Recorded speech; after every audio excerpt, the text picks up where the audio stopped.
प्रतिलेखन संख्या 64। यस, लिखिएगा। यह डिक्टेशन आपकी 80 वर्ड पर मिनट रिकॉर्डिंग है। Yes, right.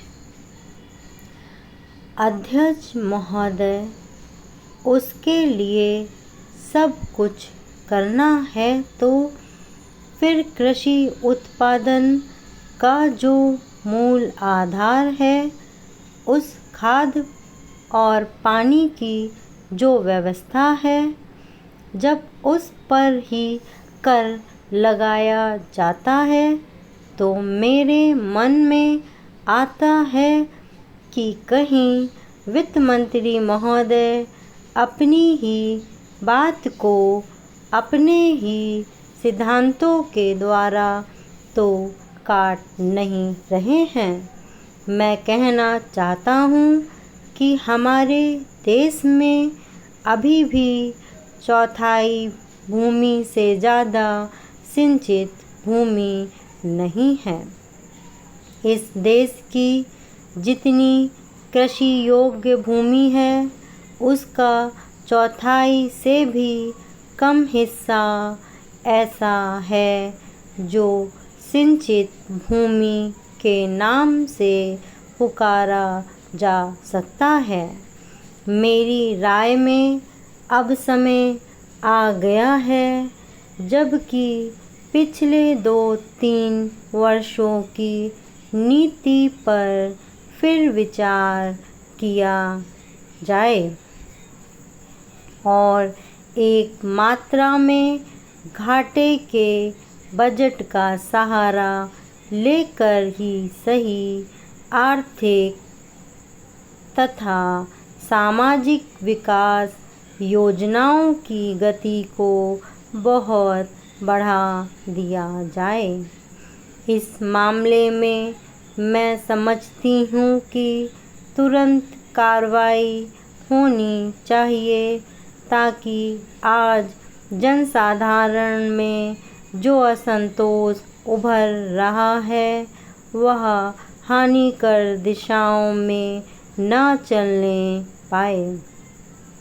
आज के राजनीतिक वातावरण की दृष्टि से भी मैं कहना चाहती हूँ कि विकास की गति को बढ़ाने की आवश्यकता सर्वोपरि है। पैरा। जहाँ तक कि नए बजट के अंतर्गत कर नीति का संबंध है, अच्छा होता यदि मिट्टी के तेल जैसी वस्तुओं पर अतिरिक्त कर न लगाया जाता।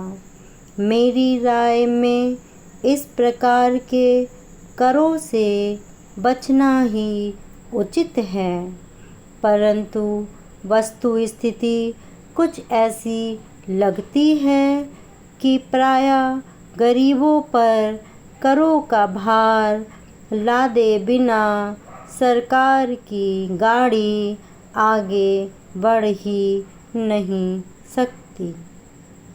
एक नया कर जिसे पहली बार वित्त मंत्री ने लगाने की ठानी है, वह कृषि संपत्ति संबंधी कर है। अब से पहले कुछ राज्यों में कृषि संबंधी आयकर लगाया गया था, परंतु उसके प्रशासन तथा वसूली आदि में इतनी कठिनाइयाँ आईं कि राज्य सरकारों को अपनी नीति बदलनी पड़ी।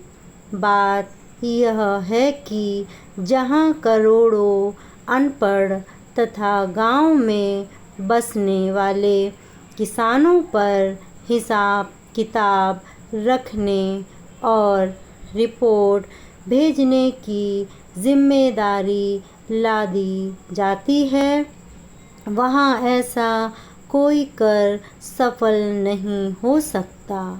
उल्टे उसके कारण लाखों लोग इस प्रकार से सताए जाते हैं। और वे लोग सरकार से नाराज़ हो जाते हैं।